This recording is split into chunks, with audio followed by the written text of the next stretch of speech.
We're live. How are you doing today, Bree? I'm great, David. How are you? I'm doing good. Good. I believe we had to reschedule, right? Mm-hmm. Yeah, and it was a while ago. Yeah, had a lot going on, so I tried to schedule far enough out that I could make sure I was ready this time. I know there's been a couple people I've reached out to, and I'm like, come on, sign up for the podcast. And they're like, I don't want to have to cancel on you, so I'll just wait till I'm available. And I'm like, okay, fair enough. Yeah. I respect that because I typically don't like. I don't remember. Did I cancel on you? I might have I feel canceled like it on you. might have been a mutual one Okay. time. Yeah, it might have been. There's been a couple recently where I've like had to cancel and reschedule, and I'm like, I don't like doing that. Yeah, but it happens. It happens. Understandable. Yeah, especially when you do them so often. It's like for me, I try to do them like Monday, or I'm not Monday, Friday, Saturday, and Sunday, and that's typically when like families get together, and sometimes you just have to. Yes. So, anyways, less about me, more about you. So my name is Brianna. I am 27. You from Lansing? Yep, I'm from Lansing, born and raised on the South Side. Oh, Yeah, so I went to a couple different high schools. I went to college. I got my degree. what did you study in college? Oh, just general, but a lot of psychology classes. I love psychology. So, What about psychology do you love? just to understand how the brain works. I wanna help people. Like that's my main goal in life is to help people. So if I can understand why people are doing things or understand how to talk to somebody to direct them in a certain way, those are the kind of things that I want to be able to do. That's awesome. I feel like a lot of people have a longing to understand why certain people do certain things. And I think it's one of those things for me, like because I used to want to I used to want to be a social worker, but realizing that you can't necessarily change people, Yeah. or like you want to help them so bad, but sometimes they don't want to help themselves. And for me, it's like I take that personally. Like, come on, man! Like I'm trying to help you. Yeah. I think for me, like to work in a field like that, it would be like just tiresome. It is. Yeah, you definitely have to put up boundaries and know where to end and have your own personal life and learn how to not take things personal. Yeah. How do you do that though when you have a job that like, I mean, because like let's say you're working in foster care, you're like a social worker. Like, how do you not take that personal? Like, how do you not take that home? I mean, unfortunately, I think sometimes people do. And for me, like when I'm trying to help somebody and I have to pray about things a lot or just learn to prioritize like what you have to focus on. And, we're stewardships over our family first. So we have to make sure that that's taken care of first. And then just have to prioritize and categorize whatever energy you have left can be for those people. But and don't let somebody drain you. If you try to help somebody and it doesn't work, you just can't let it bother you because everybody is their own person. So Yeah. That's one thing. Like for me, I feel like I tried to put a lot of myself into people to help them out, to like make them a better person. And it's one of those things like it's almost like you're creating like a false sense of reality for that person, because like what I want them to be or want them to do is different than what they want for themselves. yeah. It's like, I have a friend who is really overweight, and him and I were working out together for the longest time, and he lost a lot of weight. He was doing great. But then like our schedules changed and like life happened, and he just kind of fell back into his old ways. And then now he's almost worse off than he was before. And it's like, when I see that, I'm like, oh man, like, Yeah. it takes a toll on me as a person. Cause I'm like, I know I got him to a certain point, and then, or he got himself to that point. I just helped. But then seeing him kind of fall back is like, man, that hurts. Yeah, I understand. I think I see that with like relationships a lot when like a woman wants help with a relationship and then wants advice. Yeah. Should I leave my man? Yeah. Or they want like assistance in leaving. So then you try to Right. help them and then they just go back and it's like, I don't know. So yeah, you have to just preserve your energy a lot of times. Yeah, definitely. But you still have to be available for those people too, because Yes. like, you never know like if they really need to get out. Yes. Yeah. So Do you work do you work as like a therapist? What kind of Um, work do you do? no, right now I have a cleaning business. So Okay. I've had that for over 3 years What's the now. name of it? Care to Clean Services. Okay. Yep. So I specialize in organizing and decluttering. And I also clean while I'm at it. Um, but it does help people because I'm helping give them like a clean space to think in, to live in. Yeah. So people are really grateful. Is it what my dream was to do? No. But some decisions that I made, it led me to not be able to get like a wonderful job at the moment. And so I had to compromise, and this is where I'm at now. And I'm so grateful for the business. I'm so grateful for all my clients. And I never saw myself owning a business. So sometimes, like, things that we go through can, it can be a blessing in disguise. Yeah. So, Yeah, and that's the whole idea of not letting your circumstances kind of define the situation you were given, because yeah. like it's so easy to just fall victim to like, okay, I was given these bad situations in life and that's Mm-hmm. all I'm going to be. Yeah. Whereas like you can dig yourself up and make the best of that situation. You Yeah. can use that as motivation and as fuel to better your life. Exactly. I always use the analogy about like playing cards. Like you were dealt certain cards in Mm, life. But nobody knows what you have in your hands. So if you play those cards at the right time and get rid of them, you can still win. So yeah. yeah. So you said you started the business 3 years ago. Mm-hmm. So how's it? Has it taken off? Yeah. Are you busier than you've ever imagined? I'm very busy. I have a few really loyal clients who I work with every week, and then um also I have new clients that are like one-time cleans here and there. So I'm very consistent. I tried to get employees, but I kind of gave up on that. I like to know that the work is getting done right and know I'm not training somebody who doesn't really want to work. So Right. that happened a couple times, but That's the difficult part about owning a business, because like you're super passionate about what you're doing and you want to make the best for your name as possible, but other people don't see it that way. yeah, It's just a job to them, and they can go home at the end of the day and exactly. they don't have any ties to it. Yeah, and they just want, I think, the money, and then once they have it, they're like, okay, I'm good. don't want to do that again. It is hard work. Cleaning is hard work. Actually, it's a whole workout. So Yeah, I could imagine. I mean, I'm sure at like certain points you're on your hands and knees and you're oh yeah, scrubbing, and it can't be easy. yeah, it's pretty strenuous.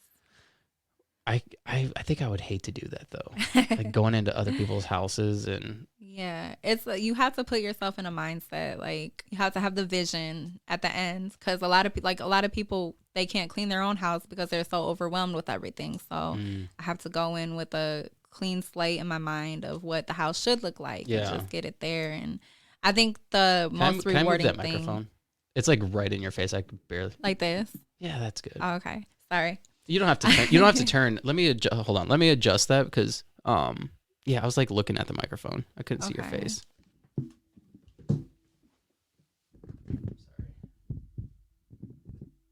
Yeah, yeah, that's perfect. Okay, cool. There, now I can see your face. Awesome. We're good. Okay.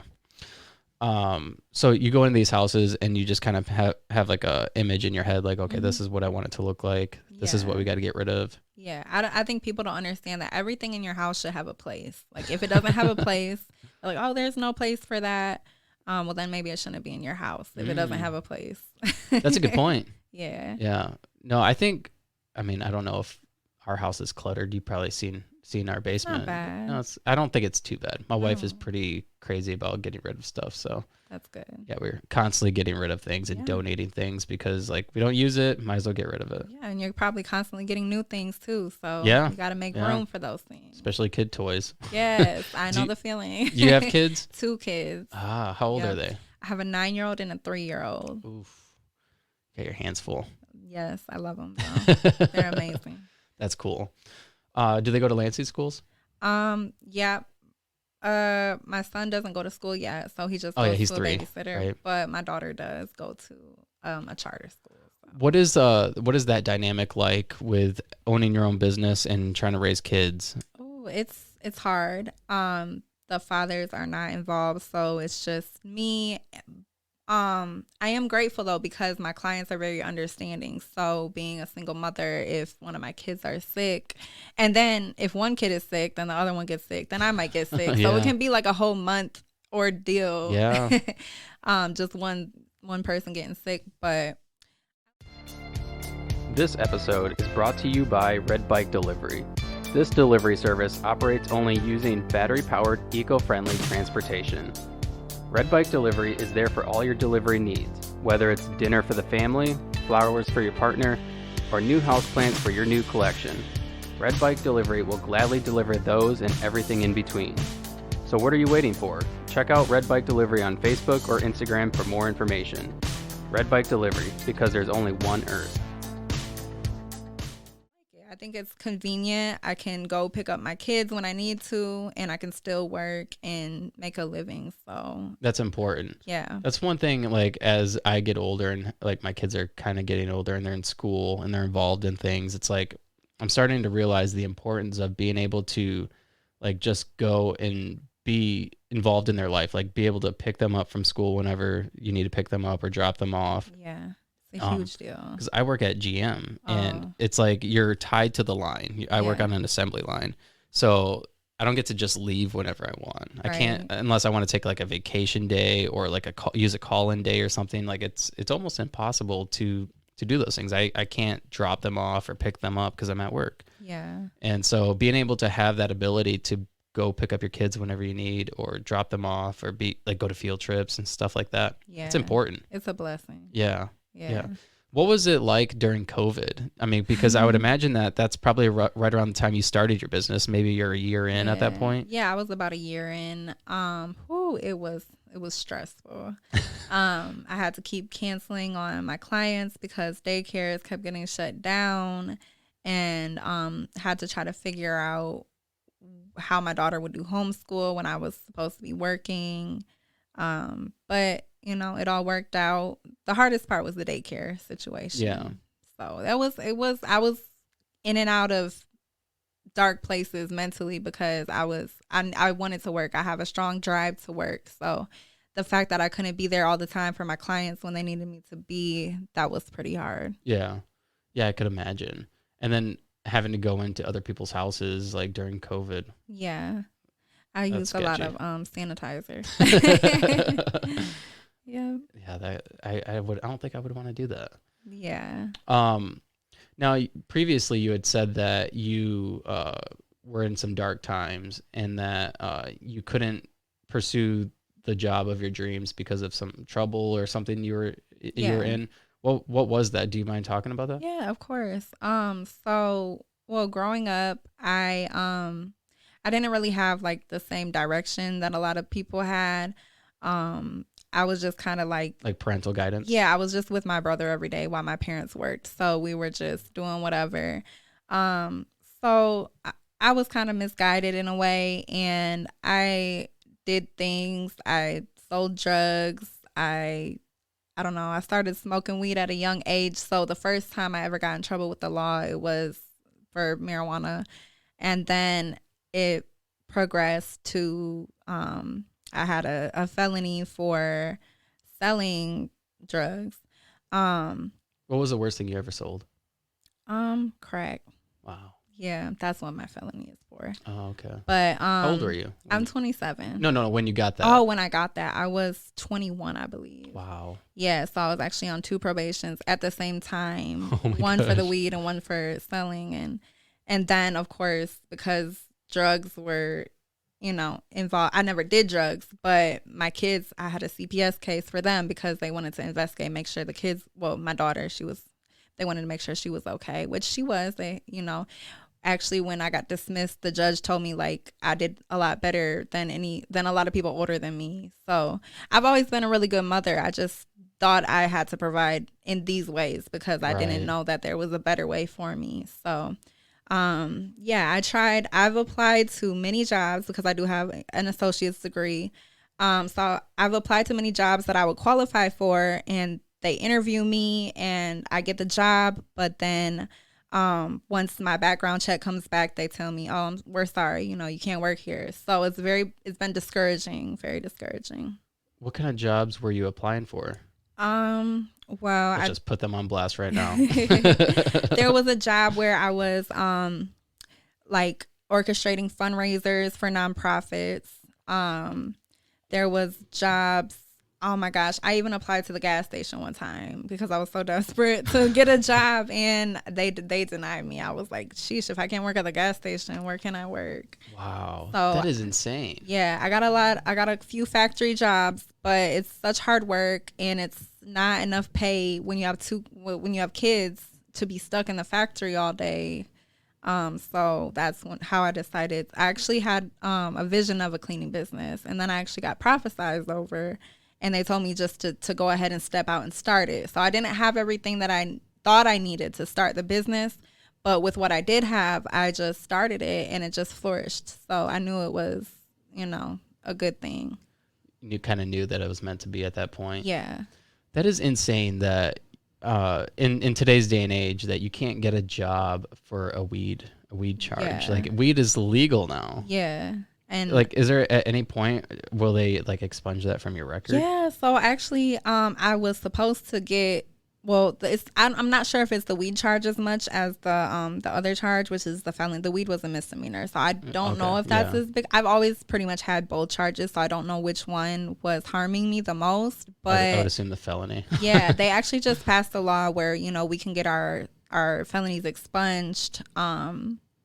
So I have a court date next month to get my felony expunged. After it's been over 5 years of being a felon. Yeah. I can be free from that, not have that title anymore. So there's that is super incredible that they are allowing that, because I don't know if there's ever really been a time where you could just get that off your record, right? Yeah, it's been hard for people. Like, and that's the thing too. Like, why should you always have this title above you, like hanging above your head, like Right. that's going to affect you for the rest of your life when you made a choice at 21 years old to sell something to try to make a living, and yeah, you messed up. Yeah. But you learned from it and you were able to succeed after that. Like, yeah. I mean, I know a lot of people kind of fall back into that same kind of lifestyle, but it's because they have that charge. They're not able to get a decent job. They're not able to provide for themselves. So they fall back into the things that they know how to do. Yeah. And, but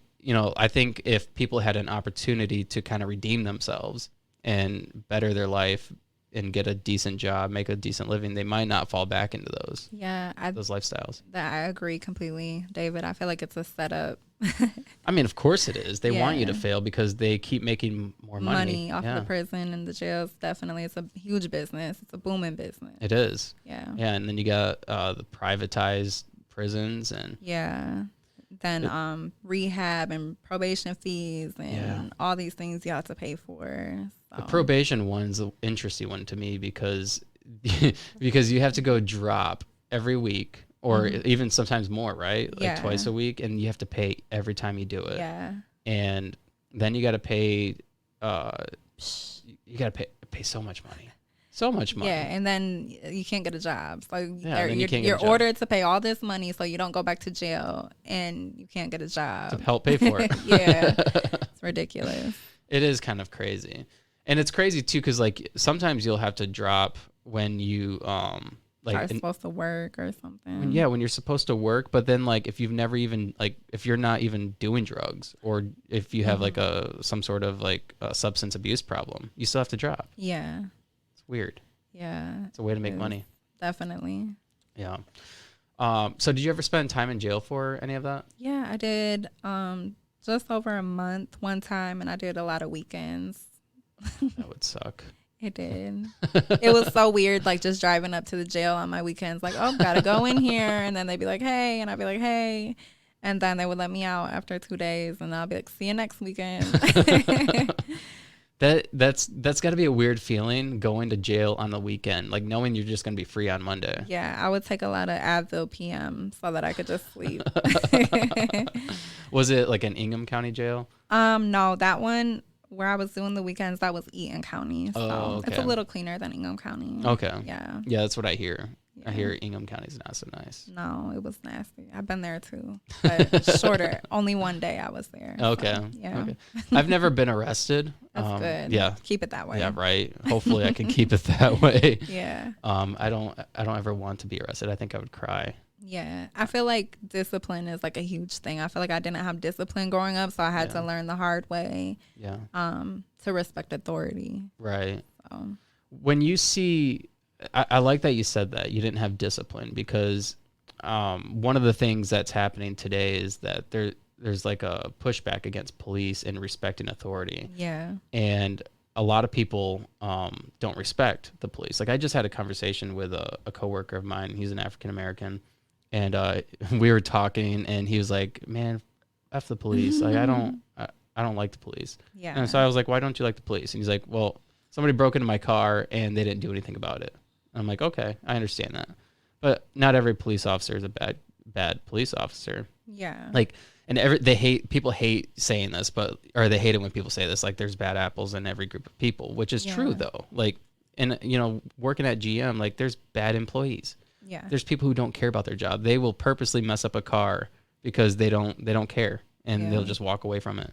And it's the same thing with police officers, but on more of an extreme level, because they're dealing with other people's lives. And then they may show up to an incident where, like, a kid's been in a car accident and his head's lobbed off, or like, like, when you see those kind of things, it destroys who you are as a person psychologically and emotionally. And so when you see that, like, on a consistent basis, it kind of numbs you. So not that that's a justification at all for anything that the police do. Yeah. But I just think that, like, we need more resources to help them. Definitely. I think they need more counseling and things like that. Yeah. I've had some bad experiences with police also. So I know there's good cops, good police, but I also had a lot of bad experiences. I think when you get involved in, like, so I have friends that are police officers. Yeah. They were Eaton County police officers, and one's like a Mexican guy, and he's a good friend of mine. I know he was a good cop. He cared about everybody he worked with. I've actually, he's retired now, so I can talk about it. But there was an incident where when I moved out, I was living with my buddy, and his brother-in-law picked me up from work in Charlotte and was taking me back to Bellevue. Well, the speedometer on the car wasn't working. And so this was like back when, like, smartphones, like, started to become a big thing. And so he downloaded this app. It was a speedometer app. And he's like checking it out, seeing how it works. And we're going down this country road, and he just steps on it and he starts flying. I think we get up to like 105 or something. And we blow by an Eaton County cop. Oh no. And he tries outrunning the cop. And so the cop starts chasing us. We turn down a dirt road. You can feel the car, like, oh my gosh, shaking back and forth. And I'm like, "Dude, you need to stop. Let me out." And I remember, because, like, at that time, before then, I was in a program called Explorers, and it was to learn how to become a police officer, because I wanted to be a police officer. Yeah. But it was like for college, like young college people and high schoolers it was like a program. And so I knew, like, what kind of resources Eaton County had, because I did it through Eaton County. I'm like, they can call in choppers. They have other people that will come. Like, they will surround us. Like, you will not outrun them. So finally he stopped, and the cop got out, pulled his gun, and told him to walk backwards, told the passenger to get out, which was me, and to walk backwards. I walked back to the cop car, turn around, and it's my friend. I knew him growing up. He was my neighbor. Or not my neighbor, but he like stayed with my neighbor sometimes. And so I knew him. And he's like, "David?" I'm like, "Hey." "How's it going?" And he called off backup. He already called in backup, but he called it off. And I told him about, what happened, and he let the guy go. He let him go. Yeah. And without a charge, without a ticket, nothing. But he told him, he's like, "If you killed my friend," he's like, I would have been very angry. He's like, "You would not be letting go. I would not be letting you go right now." He's like, "So you can thank him all the way home." And so he let him go. So, like, I know that there's, like, good cops out there. However, there's a lot of bad situations too, terrible situations. Yeah. So when you see something like that, and you see, like, the uprising and being on the other side of law enforcement, like, what do you think about that? I think It's hard to say. I actually over the years have met police officers outside of uniform, and they're really good people, and they're like normal people, and I'm like, wow, like I didn't know that a police officer, because I've been on the other side and never experienced them in that situation. I didn't know that they were, normal people like that. But I mean, one time, like, I called the police when these girls were trying to jump me, and the police came, was not concerned about why I called the police, but she asked if I was still selling drugs. Wow. And I said, that has nothing to do with this. And I just told her to leave.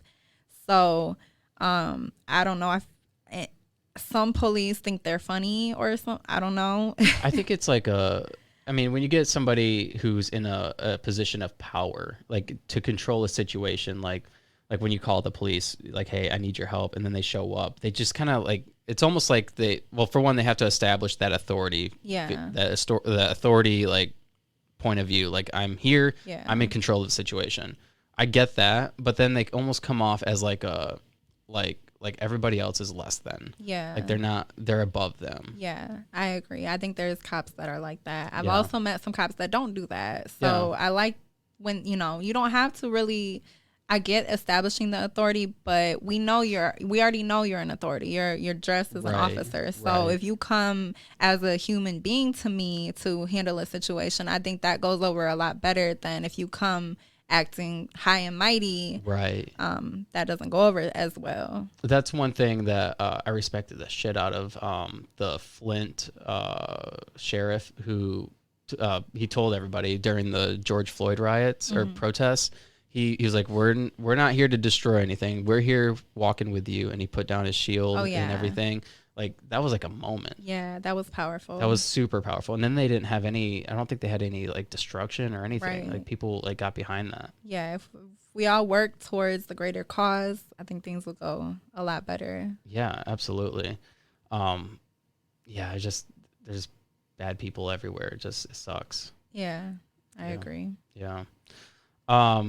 So if you could work in the field that you want to work in, what would you do? I like to speak. I like to give people guidance, but like therapy? Yeah, I would love to I haven't gone to school quite for therapy yet. Okay. I did start like the social work program, but I did get overwhelmed with that when I was going to school for that, cuz like you said before. Right. But I actually was going to school to be a minister. So before COVID started, that's what I was doing, getting my bachelor's in applied ministry. Because I don't necessarily... Does me swearing offend you? No, I'm sorry. I swear too. Okay. We're human. We're human beings. Like, no, I'm cool. Trust me. But I just don't like to offend anybody. So no, you're fine. So yeah, I was doing that. I just want to speak. I just want to share how good, my God is that I know. And I want to help people, even if it's not about God, even if it's about making better decisions. And if I can help change one person's life, like, that's all I want to do. yeah. Well, I mean, I think when somebody like you has gone through the things that you've gone through, and they hear your story, and they hear like how you were able to turn your life around, and then they hear that like how you were able to start a business and how you were able to become a good mom. I mean, you were a good mom before, but like a better mom by providing a stable, like reliable living environment for Yes. them. You're not having them around crack or drugs or the wrong crowd. People hear that and they're like, okay, she did it, I can do it. And now were you religious before then too? I grew up in church, but I didn't really start my walk with God until about 3.5 years ago. Okay. Where I actually got like my personal relationship with God. So what made you start going to church and getting more involved? Well, I thought I was doing really good in life. So I thought I was good. I had got off of all my probations, but then a situation where I was around the wrong person, and I thought they were my friend, and they crossed me in a way that I ended up making a bad decision, and I ended up in some more legal trouble. It was all false, but I just had to look at my life and think, okay, I thought I was doing good, but obviously I need to still do something differently. So I started going to church. I hadn't been to church in a long time. And the new church that I started to attend, it was just completely different. I felt like the spirit. I never felt that before. So I just knew like this was a journey that I had to pursue. I couldn't ignore it. So. And since you started going to church and getting more involved and becoming, or I guess like strengthening your walk with God, have you noticed a difference in like the people that surround you and then the way you like handle situations and just the quality of life around you? Oh, definitely. As I was like transitioning, a lot of people will look at you. They looked at me differently, and they might talk about me or like, oh, you're in the church. You going to church? You da da da da. Like I couldn't really go to a party anymore or anything without somebody looking at me crazy. But those same people now will actually come to me if they're in need of prayer or if they're in need of advice or how did I get this way? So people are coming to me now, seeing like my transformation now that I'm actually on the other side, and they respect that a lot. So. Yeah, I think there's something to be said for somebody who, I mean, like I had mentioned before, who turned their life around and like, I mean, because you could have very easily just let your circumstances define who you are and then end up worse. Yeah. You could still be in jail or you could be on the streets and lose your kids to foster care. I mean, there's so many like contributing factors that could cause anybody's life to go that way. Yeah. But you chose to better it. Exactly. Yeah, that's amazing. Thank you. Has any of your kids seen your life change like that? Oh yeah, my daughter, she has been with me. Like she was in the trap house with me when she was young. So, I mean, everybody around me, like they loved her. Like they would always give her money and give her candy and stuff. Wow. So she didn't really feel at that young age what was actually happening, but she can definitely see a difference. And she prays, she worships God. She doesn't like regular music. Like she likes godly music. So yeah, I think I've definitely influenced her in the right way. And I'm very happy for that because we've been through a lot together. That's amazing. That's amazing. Yeah, she was home when my house got raided. So they had, all the police with their assault rifles. And so she's been through a lot with me. Oh my gosh. That is crazy. Yeah. That would be scary. It was. So did you get arrested that day? Yeah. So were you worried about like what would happen to your daughter? My mom came and got her immediately. So you weren't too worried about yeah, my mom has been an amazing support system. That's awesome. Through it all. When they thought that they were gonna take my daughter away, she got her house looked at, like checked out to make sure she could go there and everything. So my mom has always been a awesome support, but thank God, like I never had to give my daughter away. She was able to stay with me the whole time. So that's amazing. Yeah, that's amazing. I've never been in a situation like that, but like as an adult, I was in foster care when I was a kid, and I was adopted. So we were actually taken away from my mom when I was 9, and for me that was like one of like. It was like a defining moment in my life. Like, I mean, because you're literally at the lowest point in your life. Like you are essentially an orphan. Yeah. And you feel like nobody wants you. But that's amazing that your mom was able to step up because we didn't have family that stepped up. Wow. Yeah. Sorry. No, it's right. It's the built character. Yeah, it builds character. Yeah. Not that it was great that it happened, but it created who I am today, and I probably wouldn't be doing this podcast if it wasn't for it. Awesome. Yeah. So, so I think it'll probably strengthen your daughter. Yeah, I believe so. Yeah. I think that's why she's so into God. Like she's not like other kids nowadays. I don't know how to explain it, but please explain it. Try explaining it. I want to know. Like the things that her friends will talk about, like when they're playing like the neighbor kids and stuff. Like she doesn't talk about that. She doesn't want it like drama and boys and just all the trends that are going on. Like she doesn't get into it. And I mean, I know she like sees things and is exposed to things as any child is going to be in today's age. Yeah. But she chooses to look more towards God, and like I said, the music that she wants to listen to. If I try to put on like hip hop or rap or something that's not like worship, she wants me to change it to worship. So That's awesome. She's an angel. That's awesome. That's one thing. Like, I have a friend who's pretty religious. He's a coworker, and we talk all the time about different things going on in the world.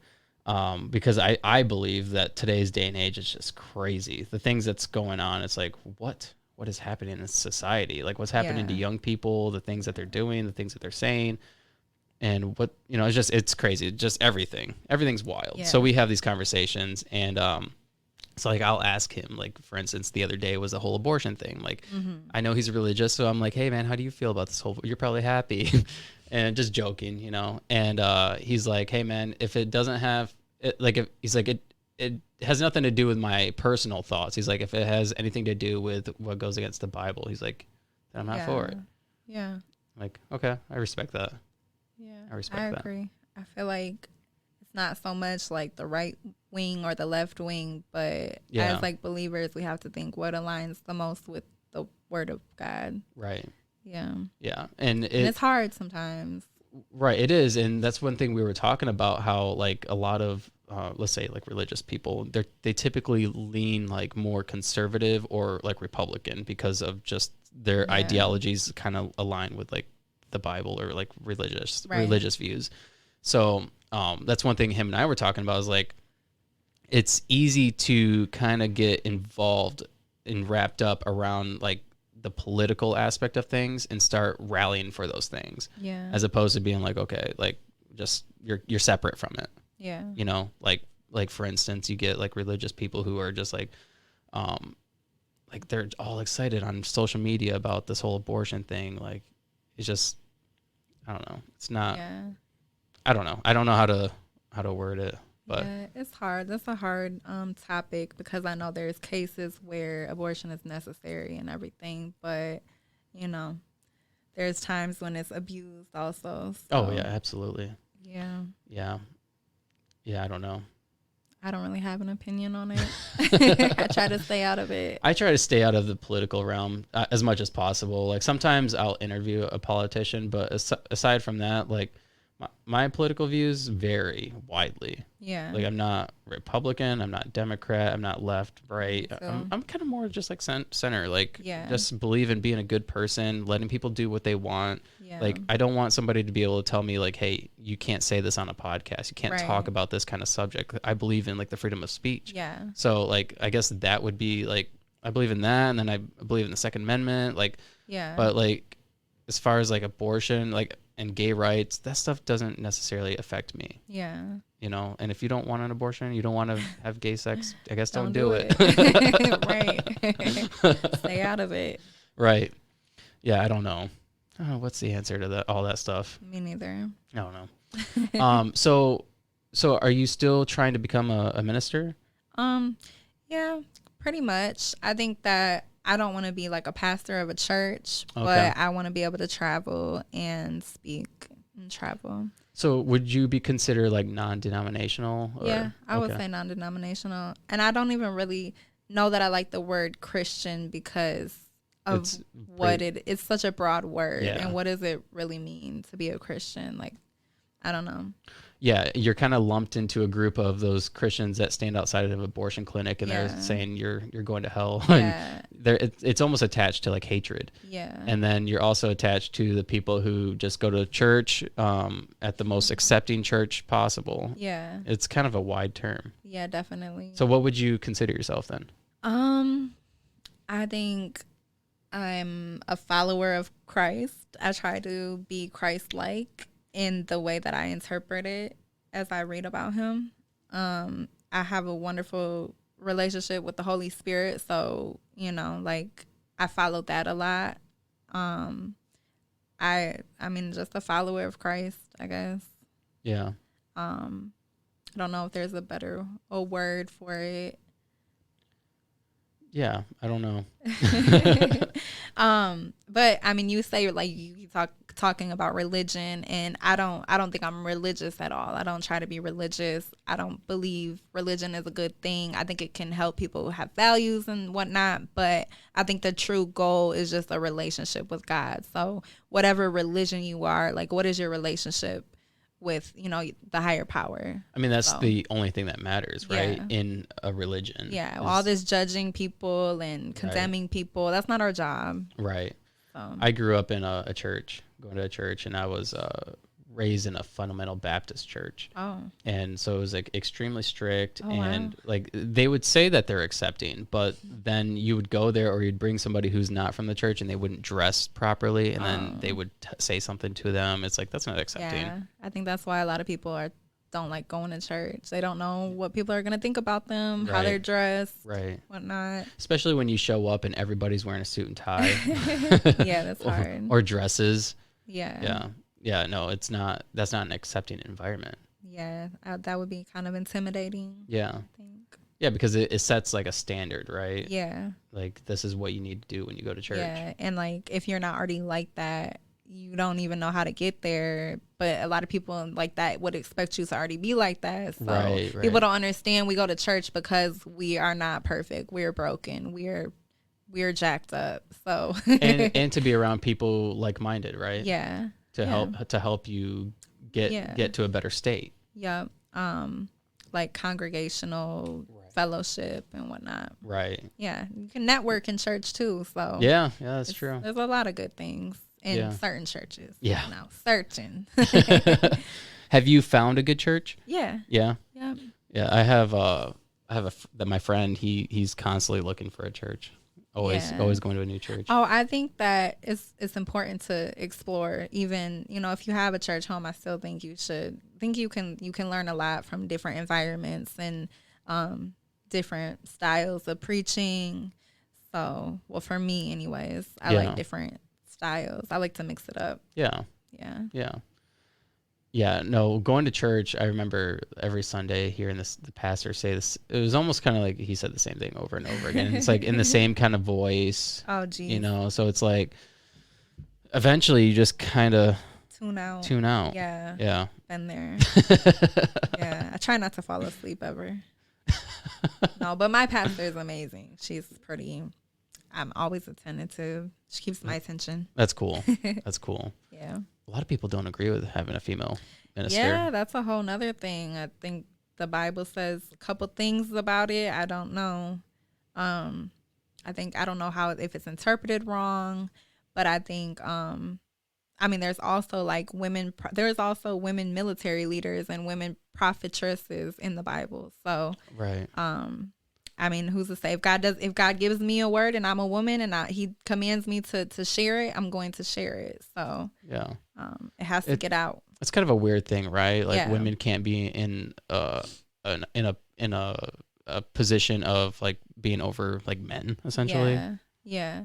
The Bible does say like men are next to God and women are next to men, but it also says there is no man or no woman because we're just all spirit beings. So we're vessels. Like if you're a preacher, your job is to be a vessel, no matter your gender, whatever. It's not even coming from you. It's right. Yeah. Right. It's kind of crazy. Yeah, it is. It's crazy. I remember just growing up in church, and one thing that like the man is always over the wife, and then like she has to submit to the husband, and then the children are under the wife, like the mom or whatever. It is crazy dynamics. It's crazy dynamics to me. Yeah. It's like for my wife and I, like I guess I kind of look at her as like an equal to me. Yeah. Like I don't. That's good. I don't tell her what to do. Yeah. Although I do joke with her, like you need to submit. Yeah. That's great. She probably tells you what to do though. She definitely does. Yeah. She's like, and then if she doesn't, or if I don't do it, then she gets an attitude with me, and then it forces me to do it. As she should. Yeah. I don't know. Yeah.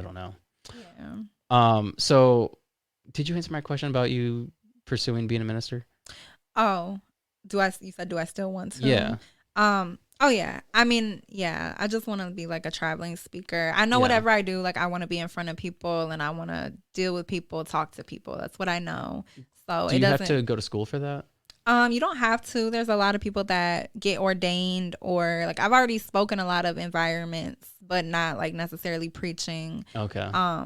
So I mean, it helps to have credentials, especially as a woman, because like you said, like a lot of people feel like women shouldn't be pastors. So Right. I thought to have the credentials would get me more places to speak. But at the same time, I've done a lot without them. So I don't know. What is school anymore? What is school anymore? I'm under the idea that school isn't necessarily like necessary Yeah. for jobs, even like like it used to be where you have to go to school to get like a good office job. Yeah. But like all that stuff you can learn to do on your own. Yeah. You don't need to go to school I to mean, learn. this generation is so tech savvy. Yeah. Like, but yeah. Yeah, like you don't need to go to school. Yeah. And a lot of things you can just get like a what do they call it? Like a certificate. Certificate, yeah. Yeah. I also have my certificate as an esthetician, so to do like facials and massage treatments and waxing. So do you like do to that? I don't have a location right now, but I'm working on getting a location. I have in the past. Okay. But yeah. So I love doing massages. I love doing facials.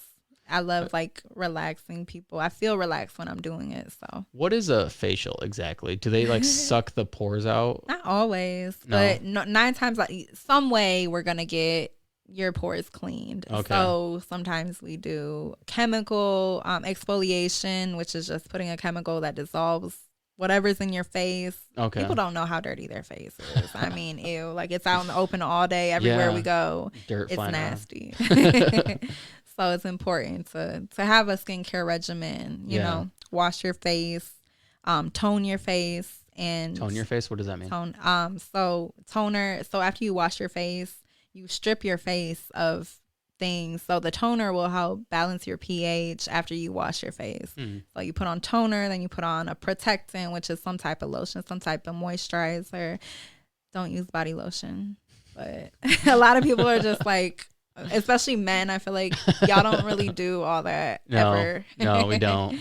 I'll be the first to admit, like in the middle of winter, my like under my neck, it dries out. Really? So, so I'll just take lotion and slap it on there. But I oftentimes do like a peel mask. Oh, good. Yeah, like a charcoal peel mask. Yeah. And I love those. I'll let it sit on there for like. We didn't really do those. No? Not really good. Sometimes it can damage your skin. Really? Yeah.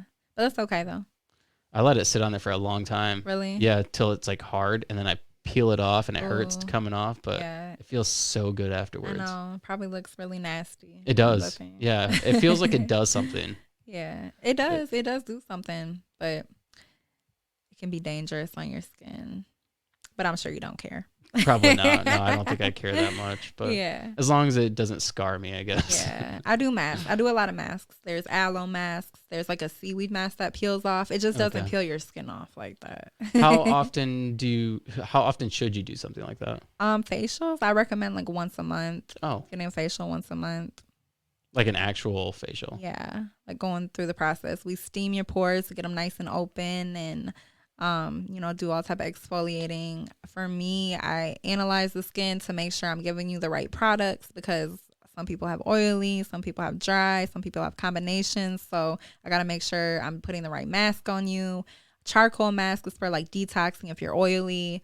Aloe masks are for if you're dry. So, there's a lot of different purposes. We got to balance you out. That's interesting. Yeah. So have you thought about opening a business doing that? Yeah. When I did have a location, it was my own. It was called Blessed by Bree, because anytime I did like a relaxing massage, I mean, they loved it.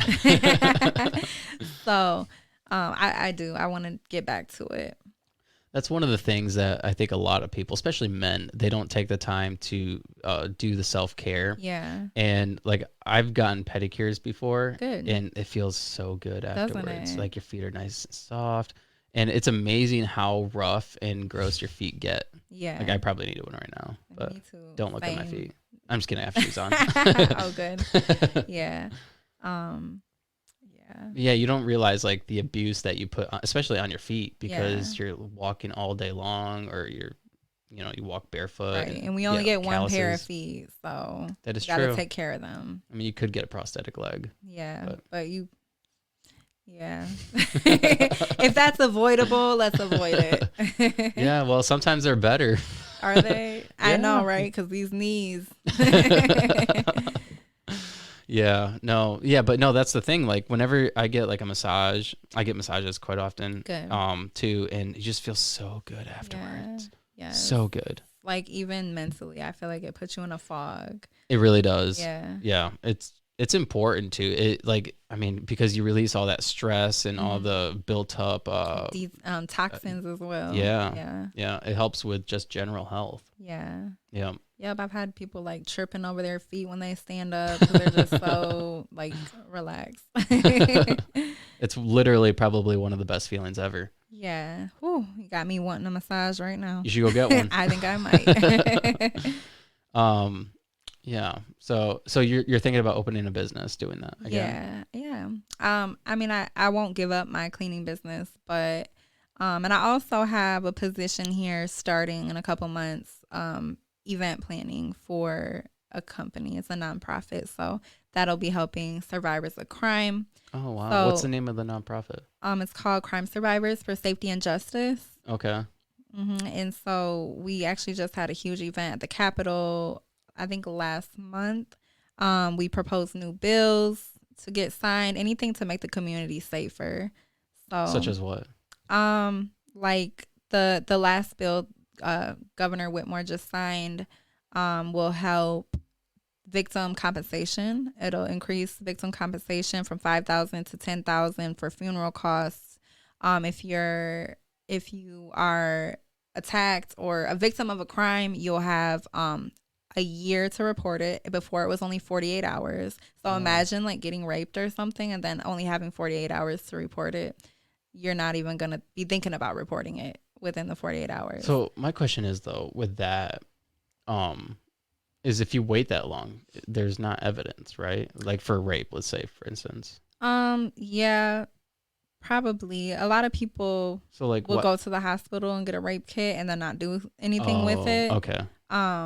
But yeah, you're right. There's probably not as much physical evidence, but I'm not sure exactly the details that will go into that. Right. But even like just domestic abuse or robbery or whatever the case may be, I think it's important to still have more time to think about what do you want to do, because some people struggle. Do they want to report it? Right.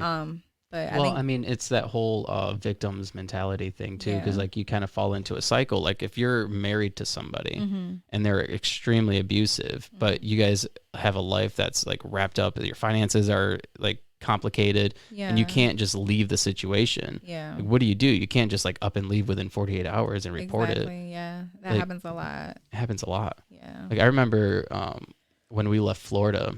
I'm from Florida, and the reason why we left was because my brother was getting abused. Oh, wow. Well, my mom waited 2 weeks to report it. And so a family friend was like, if you don't report this, we're going to report it. Yeah. And so she went to the police that night, reported it. And within like a couple hours, they arrested our stepdad. And they told us we needed to leave. Oh, wow. But like, imagine like if they couldn't arrest that person and you had to go home, get your things and get out of there. Like, how does that even happen? That's scary. It is scary. Because then you don't know what that person's going to do and retaliation. Right. Yeah. So it allows victims more time to report. What other things? It also allows, so once you report a crime, that you're a victim of a crime, there's certain benefits and resources available to you. A lot of people don't know about them, so we're gonna make it so that it's more accessible. Yep, accessible. And also, instead of only having 1 year to apply for the benefits before, now you have 5 years to apply for the benefits. So it's huge changes. I think it's gonna help a lot to help get victims the help that they need. We're trying to get more assault victim, like what do you call it? Like domestic abuse. Yeah, domestic abuse. Not like a rehab, but just a trauma center. Trauma centers. Yes, get more trauma centers in Michigan for people who are victims. And also it works on the other side. So we believe in restoration for the community and for the whoever committed the crime as well, because it's how you stop cycles. Mm-hmm. So this law also passed to get like incentivizing programs back into prisons to help people get training for jobs to stop cycles, to help people get counseling, and also to get, some time off, because we want quality time. We don't want quantity of time. Right. Because like we said before, it's a business. Yeah. Like they put all these people in prison, get all this money. They come back out. They're the same people. They're going to continue the cycles. So we want to stop the cycles. Have you ever heard of Good Time Makes Good Sense? Yeah. That organization? No, I actually haven't. So I had a guy on. His name's Rich Griffin, I believe. It was a while ago, so I don't remember, but I know his last name's Griffin. Anyways, he spent like 20 some years in prison, and he works for this organization that advocates for good time. So whenever like you have good time, you get that amount of time taken off your sentence. Yep. And because the thing is, like, a lot of people, they're hard asses. They're like, they were in prison for a reason. Like, we don't need them in society. It's like, well, hey, dummy, they're going to end up out here anyways. Exactly. Like in 10 years, like they're going to be a part of our society at some point or another. Like, I mean, don't you want them to be a productive member of our society? So the way to do that would be to get them the training they need, get them skills so that when they get out of prison, they can be integrated easily. Yeah. I don't know. At some point, they're going to be integrated in society. I think it's 88% of prisoners come back into society. So it's a huge number. So we want to make sure that they're up to par and know how to adapt back into the community better than they were before. Right. So yeah, I know. I don't know what happened to Good Time Makes Good Sense, though. I know that they were pushing for legislation, but I haven't seen anything on a I'll have to look it up. Yeah. It's interesting. Yeah, it is interesting. And it's just crazy too. The amount of like the sentencing time, like how much time people get for things. Yeah. It's crazy. Yeah, the guidelines, they're crazy. Yeah. People get more time for drugs sometimes than killing or raping somebody, which is ridiculous. Yeah. And I think it targets African Americans a lot also. Yeah. So. Yeah, it definitely does. Yeah. I mean, especially because like a lot of your poor communities are generally African American. Yeah. So like it's easier for them to get involved in like drugs and just that kind of lifestyle. Yeah, and not getting them help, but just locking them up. Yeah, it's an endless cycle. Yeah. It sucks. Yeah. We need more money. That's what we need. Yeah. Well, we actually have a lot of money. That's what our organization is trying to get the funds used better, because we've had like billions of dollars just sitting in the pool and not being used. Yeah. I mean, we're seeing it now with all the money they're sending over to like Ukraine to help them in their war, and the money that they sent everybody during COVID. It's like they didn't have money to send these communities during during times before then. Yeah. And then we have this pandemic, and they're like, "Oh, here's money for everybody." Like, why can't we send that money to these poor communities? Yeah. To help with like different programs, community centers. Yeah, things of those sorts. And I think there is, funds available that the government, they don't tell us. So we have to do the research, and we have to know what's available, what we can apply for, and how we can use it. So it's just about researching and yeah. That sucks. Yeah. It's hard to know what's available. It is. Yeah. I mean, I was just talking about this with somebody who's looking they're trying to fund their nonprofit here in town, and they have to apply for all these grants and everything. So, and she was saying how like it's extremely difficult to know what's out there because they don't make it known. There's like no website you can just go to and be like, okay, this is the grant that I can apply for. This is the grant that I can apply for. Yeah. No, you have to like research it. Yeah, go to all these different websites, different grants that have nothing to do with each other. Right. Yeah. It's craziness. Is there anything else you want to talk about or promote on the podcast? Well, not really. I mean, I think we covered a lot. So yeah, we kind of bounced up all over the place. All over the place. Yeah. That's me. I'm all over the place. That's good though, because I like that. Like you're not necessarily focused on one aspect of the conversation. Yeah. Like yesterday, I interviewed a local comedian. Oh, cool. And I talked to him the whole time about comedy, and so like just asking him questions about comedy because like I love comedy. Yeah. And always loved comedy. It's important to laugh. It's so important. And I was telling him yesterday the first time I ever heard comedy was Dane. I don't know if it was the first time I ever heard comedy, but it was the first time I ever remember falling in love with comedy. But I was actually in our youth group, and we were going to Grand Rapids to see an arena football game. and this kid brought his iPod, and he had his headphones, and I had one headphone, he had the other headphone, and he's playing Dane Cook. And I remember hearing the joke. I still remember the joke. And after hearing that, I was like, wow, like I love this. Yeah. So then since then I fell in love with comedy. It's my favorite thing. I love comedy too. Yeah. Yeah. So if people want to request your services for cleaning, where can they go? They can go to caretocleanservices.com or facebook.com/caretocleanservices, or just look me up, Brianna Fox, Brianna Fox. I love my name. It's kind of easy. Yeah. Yeah. Yeah, it's easy. So, yeah, just look me up. You can shoot me a message or go through my website, and I can come give you a free estimate. So cool. Yeah. Awesome. All right. Anything else? I don't think so. Shout out to my kids. I love them. Beautiful. And thank you, David, for having me on here. Absolutely. You're welcome. You're welcome back anytime. Thank you. Yep. Thank you.